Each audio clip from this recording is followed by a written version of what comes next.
hari ini topik kita pengantar pemrograman modular. Kalau membahas topik ini, saya suka mengkaitkan dengan record, ya, topik tentang record.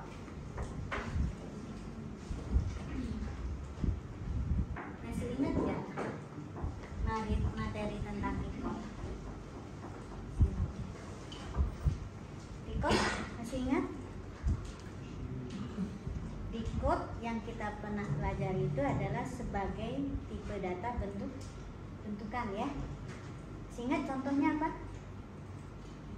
Ketika mendeklarasikan misalnya adalah titik atau mahasiswa. Nah, apa sih tipe data record itu, atau data seperti apa yang perlu kita deklarasikan bentuknya sebagai record?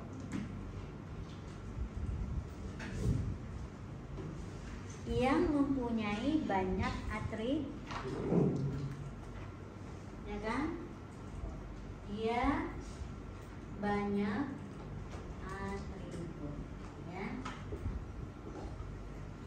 Oke, untuk kategori data yang memiliki banyak atribut, ya, contohnya tadi adalah titik. Titik itu tidak bisa kita representasikan hanya dengan nilai aksis atau X-nya. Dia sepasang dengan Y, atau kalau titik 3 dimensi dia ada X, Y, Z. Lalu ada lagi waktu, misalnya untuk jam. Jam itu ada elemen jamnya, menitnya, dan detik. Tanggal juga. Tanggal itu tidak cukup tanggal yang 1 sampai 30 atau 31 itu, tetapi juga ada bulannya dan tanggal. Nah, itu adalah contoh-contoh di mana data tersebut harus kita definisikan atau perlu kita definisikan dalam bentuk record. Atau mahasiswa. Mahasiswa kan tidak cukup dengan hanya NRT, tetapi lengkapnya, ya, tergantung apa saja yang dibutuhkan. Bisa nama. Kalau dia adalah data untuk pendaftaran, berarti itu nanti adalah data yang diperlukan untuk pendaftaran mahasiswa baru. Kalau data mahasiswa itu adalah untuk kepentingan menyimpan nilai, maka yang disimpan selain dari NRP dan namanya adalah data dari hasil nilai uji, gitu ya. Nah, di sini gagasan tentang record ini adalah gagasannya ini nih, kata kuncinya membungkus, ya, membungkus atribut, ya, kumpulan atribut dari suatu objek, ya. Yang satu ini adalah sebuah objek. Nah, saya tambahkan, ya, kita lakukan definisikan recordability untuk tipe dari sebuah objek, ya. Data ini, ya, sebetulnya dia adalah sebuah objek yang memiliki banyak atribut. Nah, yang kita bungkus apa? Atribut tersebut kita bungkus ke dalam tipe record. Terus apa hubungannya dengan pemrograman modular? Nah, di pemrograman modular, ya, awalnya, ya, yang dahulu yang dibungkus itu ini juga, ya, prosedur modular. Oke, modular dulu.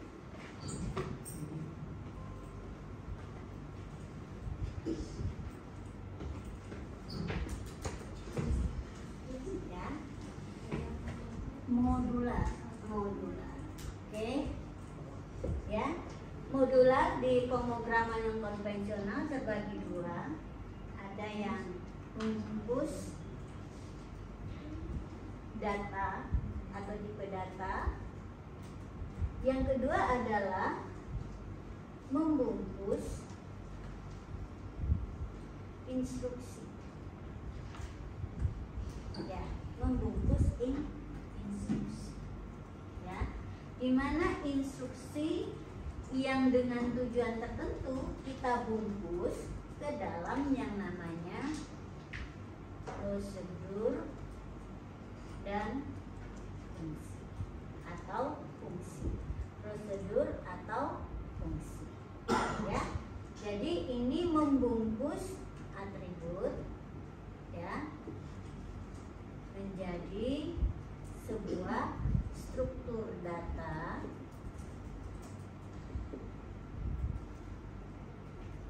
sedangkan prosedur ya ini adalah membungkus instruksi ya, membungkus instruksi. Pasti membungkus ini nggak sembarangan kan? Contohnya di sini yang dibungkus adalah atribut dari sebuah objek. Kalau di sini yang dibungkus adalah instruksi-instruksi dari suatu proses tertentu. Ya. Jadi sama dia membungkus. Ya. Jadi itu gagasan modular itu adalah membuat, coba kalau kita punya banyak barang, kalau dibungkus dengan membungkusnya nggak random tetapi ada kategorinya, apakah itu akan memudahkan kita? Memudahkan? Iya, memudahkan kita mencari, memudahkan kita mendapatkan lagi gitu ya. Dan sesuatu yang terbungkus itu membuat lebih rapi, ya kan? Tidak banyak. Coba kalian punya barang taruh di meja, semuanya campur baur, pusing nggak melihatnya? Tapi kalau kalian kasih kontainer-kontainer kecil, barang-barang yang sejenis dikelompokkan, akan lebih mudah ya. Oke, gagasannya itu pemrograman modular. Nah, pada pemrograman yang konvensional, belum dengan berorientasi objek, modularitas itu bisa terlihat di kode ya, dan prosedur dan fungsi. Ini dulu terpisah ya. Nah, sekarang di pemrograman berorientasi objek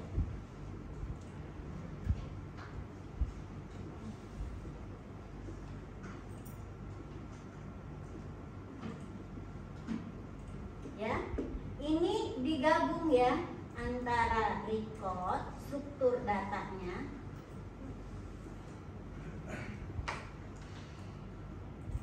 ya, ditambah dengan prosedur dan fungsi. Ini disatukan ya, disatukan di dalam yang kita sebut sebagai sebuah kelas atau kelas. Oke ya. Jadi gagasan di dalam pemrograman berorientasi objek itu adalah semakin ini lagi pembungkusannya, enkapsulasinya itu data atau struktur data dari objek itu dibungkus di dalam kelas sekaligus dengan fungsi dan prosedur yang menghandle objek tersebut. Ya. Kalau dulu di pemrograman misalnya pakai Pascal atau C itu dulu terpisah, sekarang disatukan dalam sebuah kelas. Dalam sebuah kelas ya, di dalam kelas itu ada struktur data dan ada fungsi. Oke, tidak panjang-panjang, saya bawa ke contoh. Kenapa ini? Kita coba lihat dengan cara cepat saja. Ya, kebetulan buku ini masih dulu menggunakan ada yang pemrograman yang konvensional atau tradisional tanpa objek. Ya, dulu orang menyederhanakan program itu adalah dengan membaginya berdasarkan sub-sub program seperti ini. Ya, yang dilihat pembagiannya itu adalah lebih kepada ini prosedur dan fungsi. Ya, contohnya ini ya. Ini adalah contoh dalam bahasa C di mana ini adalah algoritma untuk menukar dua buah bilangan. Kelihatan ya, kalau diisi contohnya ini pesan ke layar, ini adalah membaca variabel. Ini bagian input, ada dua variabel A dan B. Lalu di sini adalah menukar, simpan dulu di A, simpan di rem.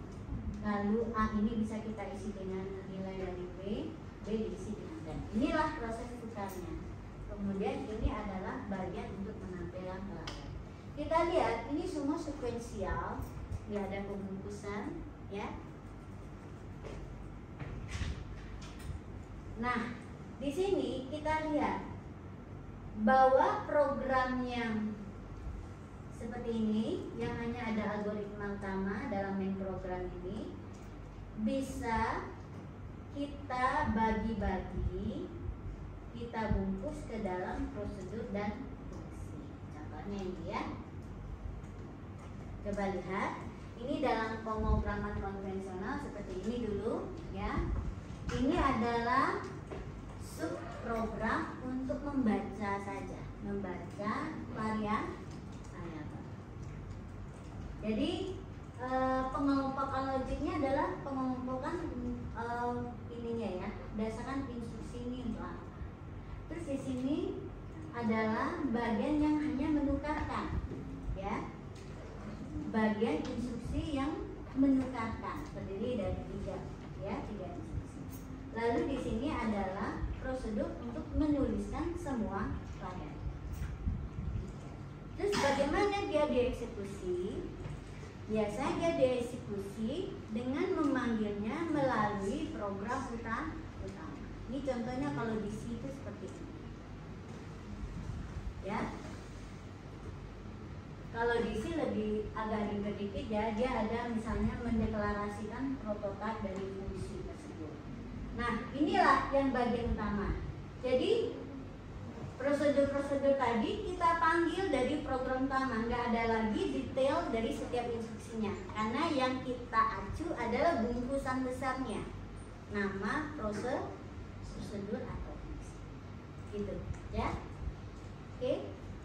Nah, apa kelebihannya? Kelebihannya dia bisa dipanggil berkali-kali. Misalnya di sini baca A, nanti di sini bisa lagi, ya, mengefisienkan. Kemudian dia juga memudahkan kita mendeteksi di mana kesalahan program, ya, dan seterusnya. Ini ya, ini adalah masih pemrograman yang bukan berorientasi objek, ya, di mana contohnya di sini kita pakai C, prosedur ditaruh di luar seperti ini, ya. Kemudian cara manggilnya bisa dari prosedur yang lain atau bisa juga melalui program utama. Nah, kalian bisa lihat di sini ada seperti variabel gitu ya. Nah, kalau di dalam kurung setelah nama prosedur biasanya kita sebut istilahnya dengan parameter. Ya. Parameter ini adalah nilai-nilai yang akan diproses di dalam prosedur. Apakah setiap prosedur wajib punya parameter? Tidak, boleh tanpa parameter. Nah, dengan pemrograman konvensional biasanya parameter ini mau nggak mau dia wajib ada ya, sangat kita perlukan, sedikit yang tanpa parameter. Tetapi dengan pemrograman berorientasi objek kita lihat nanti parameter ini akan banyak hilang, ya, tidak diperlukan lagi. Kenapa? Karena dia akan kita satukan menjadi bagian atribut dari suatu objek sehingga dia tanpa perlu kita jadikan parameter, kita bisa olah lagi, ya. Contohnya di sini untuk baca, ya, di sini A dan B harus menjadi output ya. Kalau di sini outputnya. Output itu artinya apa? Dia ketika dipanggil nilainya belum ada, nanti ketika selesai nilainya tersimpan, ya. dikenali. Kalau ini juga sama, nilainya bisa berubah. Kalau ini artinya dia hanya menjadi parameter input, ya, tidak dimodifikasi. Nah, begitu variasi kerumitan ketika kita melakukan modularitas, ya, ketika banyak bermain dengan parameter. Sebetulnya parameter itu makin banyak sebetulnya tidak bagus karena nanti mempengaruhi kemudahan suatu prosedur itu untuk berubah, ya, untuk dimodifikasi dan sebagainya. Sekarang kita lihat contoh, ya. Apa bedanya modularitas ini, ya, ketika dia dijadikan sebagai sebuah kelas, ya. Nanti kita akan lihat, ya, contohnya. Misalnya saya bawa ke contoh yang sudah kita buat, ya. Titik, ini kelas apa? B, C, C, ini, ya. Kita sudah pernah membuatnya di record sini, ya. Oke, titik, saya ambil dulu titik. Oke, titik. Nah, di sini saya belum ajarkan kepada Anda prosedur dan fungsi, ya. Tetapi sudah ada modularitas, ya, untuk record. Tuh, dimana recordnya kita definisikan kalau di berorientasi objek, dia menjadi atribut dari sebuah kelas. Oke? Tetapi instruksinya belum ada modularitas. Sekarang saya cobakan untuk titik ini kita buat versi yang dengan modularitas, ya.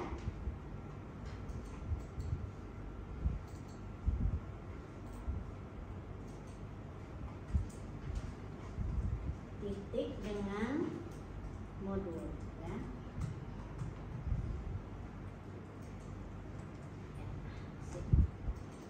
Ini, ya, titik. Berarti ini tipenya nanti jadi tipe titik modul, ya. Atau saya ubah titik M aja. Name.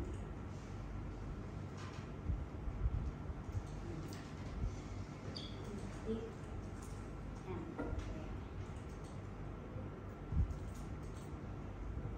Nah, titik M ini, ya, kita baru definisikan untuk membungkus record.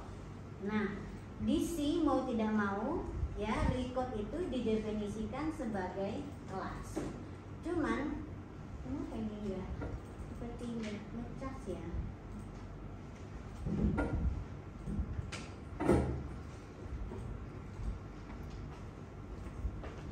Apa ini rusak?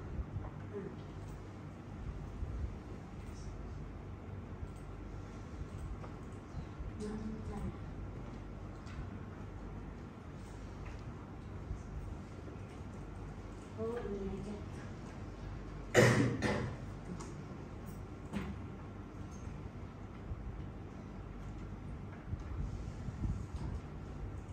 Terbalik.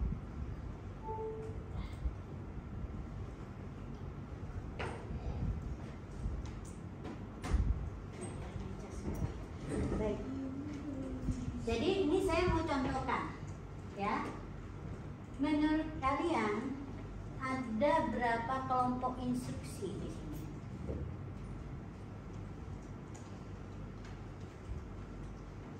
Yang ini, ya. Ini kelompok instruksi apa?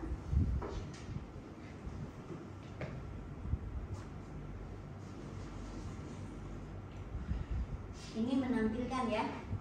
Menampilkan nilai kan, ya? Benar? Terus yang di sini membalas. Yang ini menampilkan lagi, ya. Terus ini menyamakan. Oke. Kita coba ini buat dalam bentuk modul, ya. Oke. Nah, di sini modul yang paling sederhana itu adalah prosedur. Oke. Prosedur.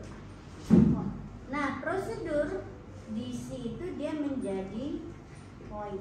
Di sini DC atau Java dia menjadi void ya. Oke. Void membaca, baca. Oke. Void baca. Oke. Ada lagi voidnya berikutnya adalah untuk tulis.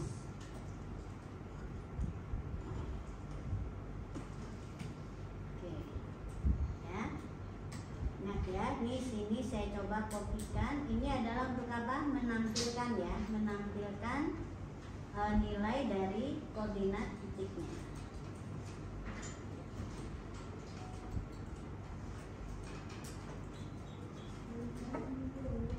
Oke. Terus yang ini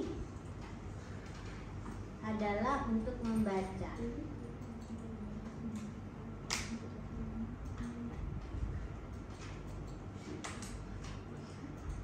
Oke. Nah, dengan menuliskannya dalam bentuk ya modul yang kita jadikan kelas pada pemrograman orientasi objek ini, maka ya parameter variabel ini nggak perlu lagi ya, tidak perlu lagi ada A ini ya yang menjadi nama objeknya tadi. Oke, ini perbedaannya.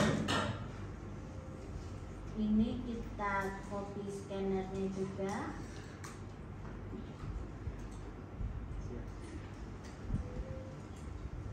Ini perubahannya ya, silakan perhatikan dulu. Oke, kemudian ini menampilkan, karena ini berorientasi objek, nama variabelnya jadi hilang. Kita di sini di dalam bungkus ini cukup menuliskan nama atributnya ya.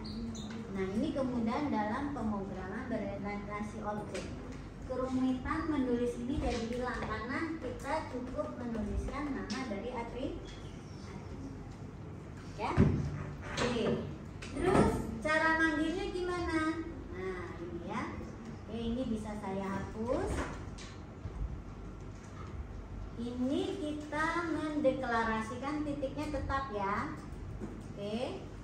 Kita punya dua objek yaitu A dan B, di mana tipe dari objek tersebut adalah titik M. Oke, tidak berubah.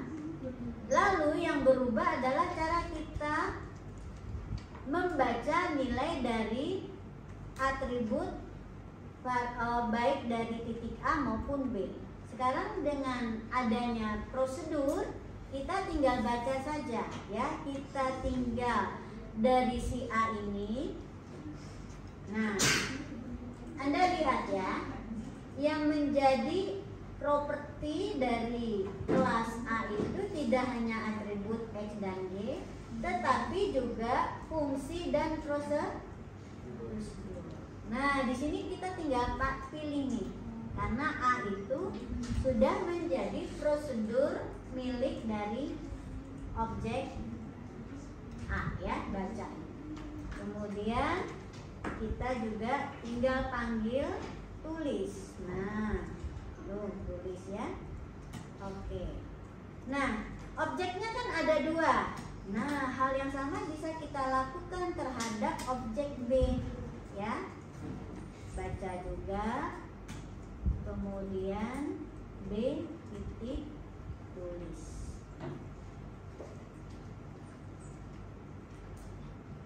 Oke.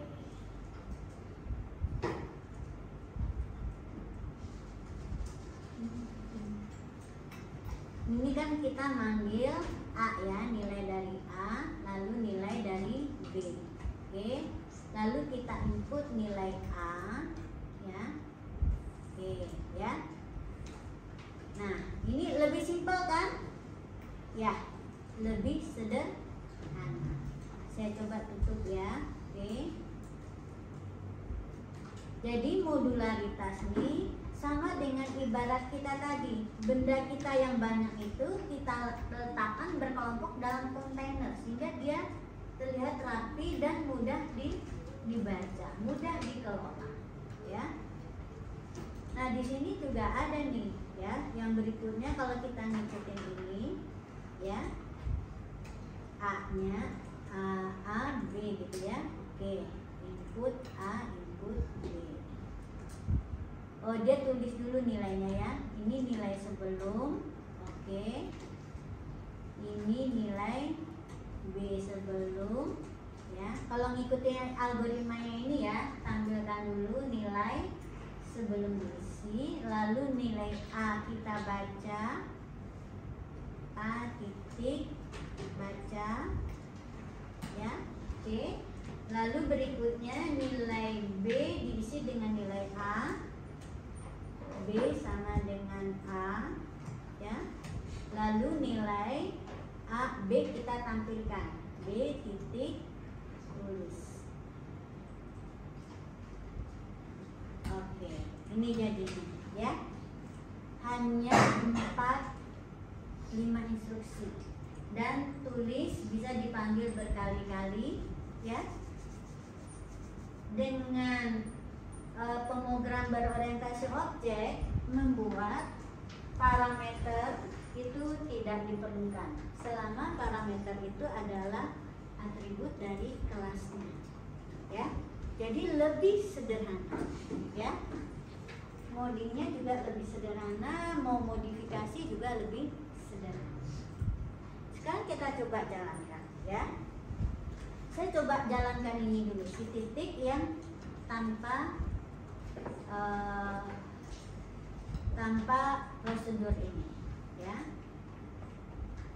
Oke, kita lihat nilai yang pertamanya adalah 00, lalu kita masukkan misalnya 7, ini 5, lalu maka nilai A nya juga sama dengan nilai B, ya. Oke, ini contoh yang tanpa modularitas. Sekarang kita coba jalankan yang dengan modularitas, ya. Hasilnya akan kurang lebih sama. Oke, kedua kali sebentar ya. A tulis, B tulis,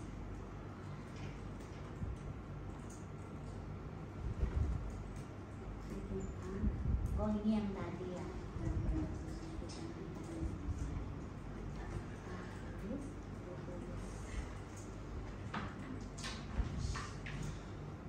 Artinya sekali aja kayak tadi ya. A 00 2 kali ya saya nulisannya.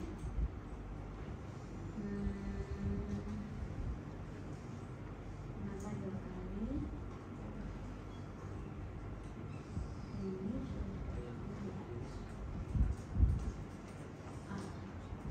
oh ini. Oh ini ada 2 soalnya di sini. Berarti di sini harusnya apa? Tidak ada tulisan A-nya. Ini hanya sekali aja, ya. Ini 1 aja. Kemudian kita ini titiknya gitu ya. Oke, titiknya adalah kita ulang ya. Nah, ini adalah titik A ini ya. Ini titik B. Gimana ya biar dia bisa gini aja.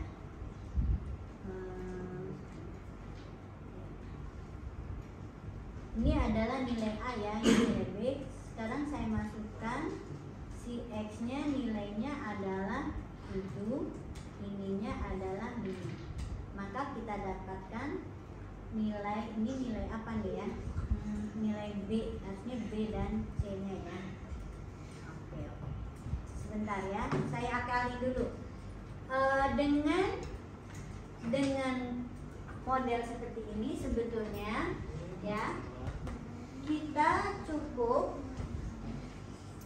ya berlaku sekali menulis ini adalah untuk sebuah objek kan. Jadi kalau objeknya 2, nah berarti agar kelihatan beda, kita kasih pesan aja di sini.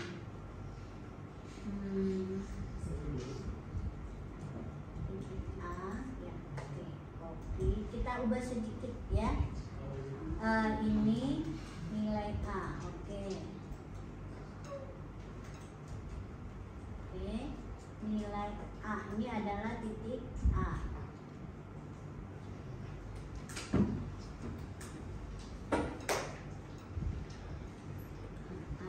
Ini B, ini B.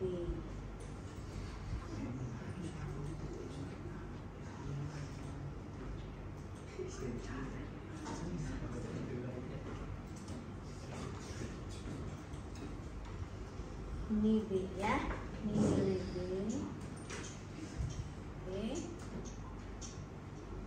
Lalu di sini berarti adalah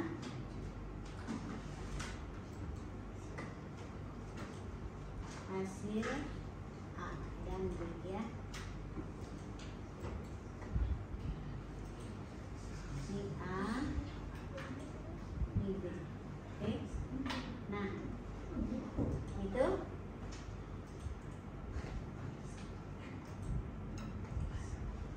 input ini 5 ya.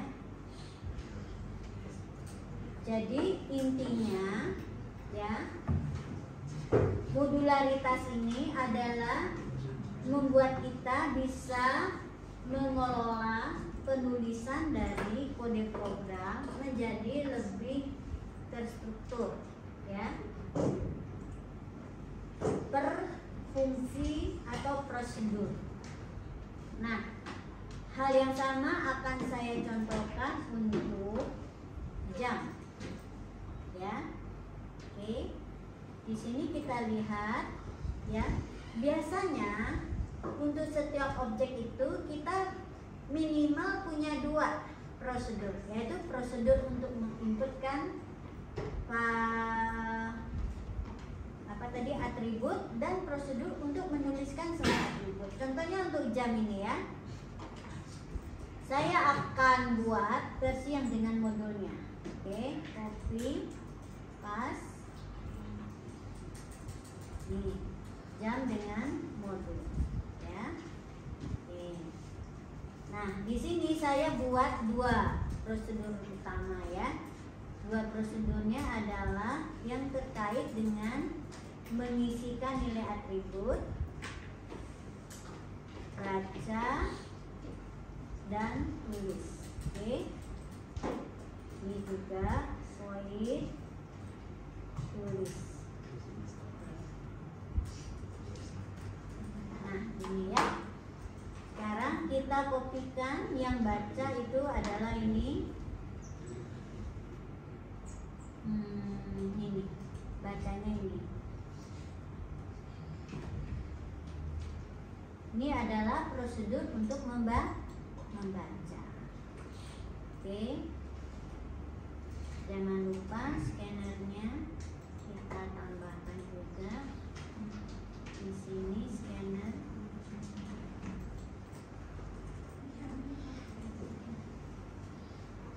Ya. Nah, mana yang prosedur tampil? Oke, coba. Apa ini yang harus kita hilangkan? Kenapa dia masih merah-merah? Apa yang harus dihilangkan? Oke, ayo. Ini saya jelasinnya dengan cara praktis dulu, langsung dengan contoh program. Ya. Coba, apa yang harus kita hilangkan? Koreksi. Nah, karena ini tadi yang dari tidak ada di modul, sekarang kita jadikan di dalam prosedur, maka atribut-atribut ini kan atribut dari kelas jam. Nah, nama variabel ini yang A ini otomatis dihilangkan ya, karena dia nggak perlu lagi diakses melalui nama variabel. Jadi langsung ke nama atribut. Kan lebih ringkas ya, nggak ada pakai titik-titik, bacanya juga lebih enak ya. Nih. Jadi langsung nama atributnya ya, kalau udah di dalam prosedur dan fungsi yang menjadi bagian dari kelas ya. semua hilangkan. Tapi kalau ini Anda akses melalui program utama, maka harus melalui nama objeknya, ya. A itu. Oke, nih hilang ya, hilang semuanya. Kan lebih simpel jadinya, ya. Dan tidak perlu ada parameter.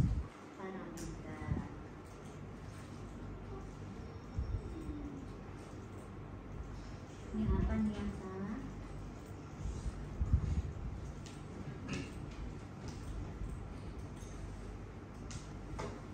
Ini apa nih?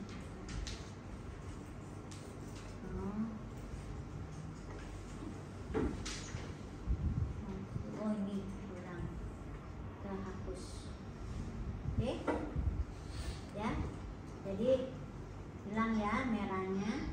Berarti ini boleh. Jadi ini ya. Ini adalah yang tadi tanpa prosedur dan fungsi. Karena dia tidak ada dalam prosedur dan fungsi, maka atribut ini harus kita akses melalui nama dari objek yang kita deklarasikan di sini. Ya, nama variabelnya ini. Ya, harus. Nah, sekarang karena kita bungkus ke dalam kelas, maka ketika diakses di dalam prosedur tidak perlu lagi menggunakan variabelnya kan, ya, dia langsung kita akses apa nama-nama atributnya, ya. Itu adalah stylenya dari pemrograman berorientasi. Sekarang saya copy yang ini, ya. Ini adalah untuk menampilkan ke layar. Nah ini juga merah ya. Apa yang harus saya hilangkan? Ya, yang ada titiknya itu kita hilang. Ya, titik itu membatasi nama variabel dengan nama atribut atau fungsi. Ya, oke. Nah sekarang gimana? Nah kita lihat ini adalah apa nih? Menampilkan nilai A ya. Oke, kita panggil aja tulis. Oke. Nah, yang bagian ini adalah menginputkan. Oke. Ya. Ini menginputkan ya sampai sini. Ini saya. Oke, ini saya tutup ya. Yang ini juga saya tutup sampai sini. Ya. Saya gantikan dengan A titik baca, ya, oke. Nah yang ini juga saya tutup, saya gantikan dengan instruksi yang di bawahnya yaitu A titik tulis. Nah yang ini kita sebut istilahnya dengan memanggil prosedur, ya. Jadi di program utama kita tinggal memanggil prosedurnya, ya. Pendefinisinya sekali di atas. Oke, sekarang kita cobakan ya. Kita inputkan jamnya 3:67. Ini pasti salah kan? Nah, input kok 67 dia lewat ya? Hanya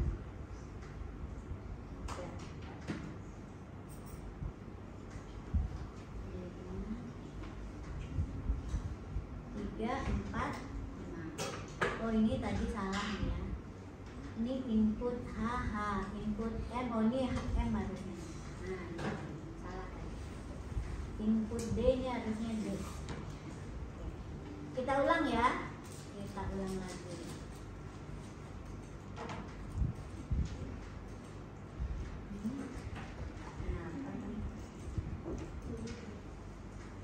Oke, saya masukkan hanya 25. Harusnya dia akan berulang. Saya masukkan 23 mau. Saya masukkan 89 dia nggak mau. Masukkan lagi 45 mau. Masukkan D 78 nggak mau. Masukkan lagi 4 4 maaf ya, 2, 3, 4, 5, 4. Logiknya nggak berubah, ya kan? Logiknya kan nggak berubah ya, apa yang dilakukan? Yang berubah apa? Cara saya mengelola instruksi. Ya, kita kelompokkan kayak tadi, barang-barangnya mah sama, cuman saya taruhkan pada kontainer-kontainernya, ya. Yang satu tujuan saya masukkan dalam kontainer yang sama, gitu, ya. Oke, jadi apa? Jadi lebih rapi, jadi lebih efisien, jadi lebih mudah digunakan lagi, ya. Bisa dipanggil berkali-kali, ya. Program kita akan jadi ringkas. Oke, nah saya sudah contohkan ya, bahwa untuk setiap kelas minimal kalian buatkan apa? Prosedur 2 ini, yaitu baca dan tulis. Sekarang coba buatkan untuk record mahasiswa, ya. Coba buat, ya. Copy aja ini, Kompas yang jam ini, kemudian jadikan dia record mahasiswa. Mahasiswa itu atributnya apa aja sih? NRP, nama. Mau data mahasiswa untuk apa? Kalau untuk nilai berarti apa? Nah, kalau misalnya nilai ujian ya. Oke. Untuk nilai ujian apa yang perlu ada? NRP, kemudian UTS, UAS, tugas, hadir gitu ya, hadir. Kemudian apa lagi? Nilai A. Ini yang soal ujian kemarin ya, ada kan? Nah, nilai akhir, lalu indeks. Coba kalian buat ini sebagai sebuah tipe report yang baru, ya. Yang atributnya dia ada UTS, UAS, tugas, hadir, NK, IDS. Ada nggak sih kita dulu? Coba saya lihat ya. Kalau sudah ada kita ini kan. Pengulangan mungkin ada ya. Ini ada ya nilai. Oh, di bersara mungkin ada ya? Enggak ya? Pencabangan ya? Oh iya, pencabangan dulu. Persamaan kuadrat, jumlah hari, nggak ada. Nilai ujian belum ada ya? Belum ada. Oke, coba Anda buat dulu saja ya. Untuk yang mahasiswa, atau ini kalian sebut ini dengan record nilai ujian. Nilai ujian ya. Oke, coba ya. Nama recordnya nilai ujian. Atributnya disambung aja ini ya. Atributnya NRP, UTS, UAS, tugas, hadir, NA, IDEX. Kalian tentukan tipenya ya. Coba tentukan tipenya yang tepat apa.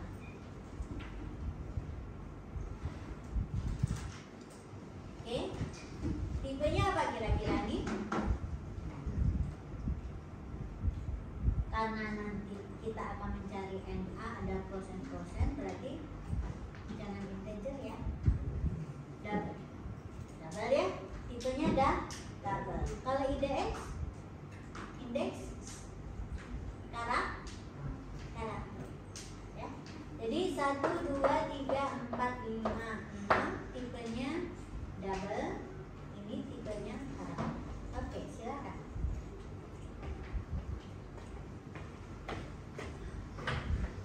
Kita bisa manfaatkan tadi apa? Yang jam ya. Oke. Pakai yang jam ya. Ambil yang jam modul ini. Oke, ini contohnya tadi. Ini saya hapus sekarang. Ya, biar kelihatan simpel. Ini saya hapus. Ini saya hapus karena dia udah pindah ke atas. Dan ini saya hapus.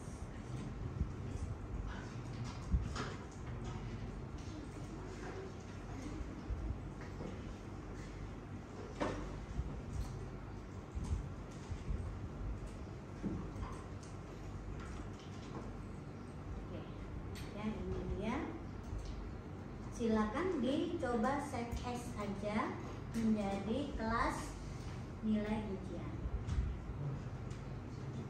Dimana nilai ujian kita ini harus besar sama dengan 0 dan kecil sama dengan 100 ya. Makanya saya tiru yang jam karena ini ada untuk memvalidasi nilai agar ada pada range yang kita inginkan. Kalau ini 0 sampai 59 berarti yang itu 0 dengan 100.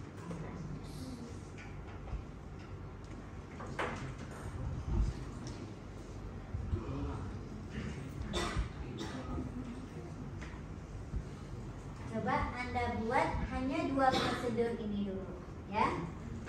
Deklarasikan tipe datanya ya. Ada 5 yang bertipe double, ada 1 yang bertipe karakter. Lalu buat prosedur baca dan tulis. Oh ya, NLP tipenya apa? Tipenya string ya. Ini tipenya string. Ini string. Ini double. Ini karakter. Ya.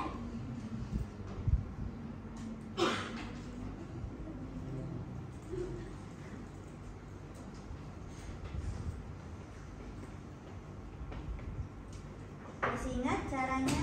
Copy ya, copy dan paste refactor. Oke. Nah, ini namanya nilai ujian. Oke. Ya. Nilai ujian kita edit, dia ada di